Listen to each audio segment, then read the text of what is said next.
নওগাঁয় প্রায় ২০ বছর পরে বিএনপির চেয়ারম্যান তারেক রহমান আসছেন।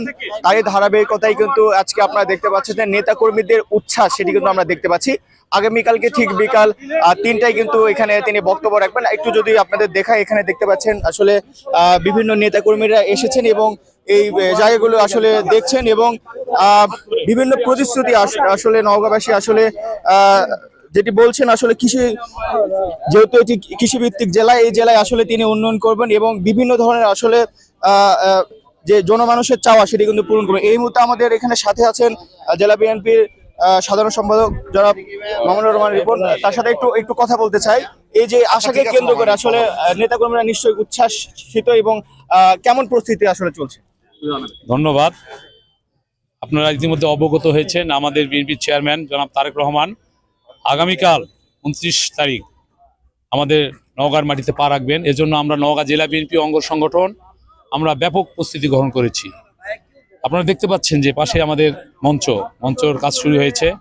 আমরা আমাদের নেতাকে গ্রহণ করার জন্য, সাদরে গ্রহণ করার জন্য আমরা শতভাগ প্রস্তুত। ইনশাল্লাহ দীর্ঘ ২০ বছর পর আমাদের নেতা আমাদের নওগাঁর মাটিতে পা রাখবেন। আমাদের নওগাঁর জনগণের উদ্দেশ্যে তার যে পরিকল্পনা দেশ নিয়ে, সেই পরিকল্পনা আমাদের জাতির সামনে, দেশের মানুষের সামনে, নওগাঁবাসীর সামনে উপস্থাপন করবেন। এজন্য তার বক্তব্য শোনার জন্য এবং তার সশরীরে যে নওগাঁতে আগমন আগামীকাল, এটা তাকে দেখার জন্য সবাই অধীর আগ্রহে অপেক্ষা করছে। আমাদের ঈদের মতো আমরা অনুভব করছি আমরা এই আগামীকাল যে আমাদের নেতা আসবেন। আপনারা লক্ষ্য করেছেন যে কদিন থেকে আমরা এই মাঠে আমরা এখানে অবস্থান করছি, আমরা মঞ্চের কাজ শুরু করেছি। অত্যন্ত উৎসাহ উদ্দীপনার মধ্যে দিয়ে আমাদের নেতাকে আমরা আগামীকাল গ্রহণ করে নিব আমরা নওগাঁর মাটিতে। ধন্যবাদ আপনাকে। যেমনটা শুনছিলাম যে গত আসলে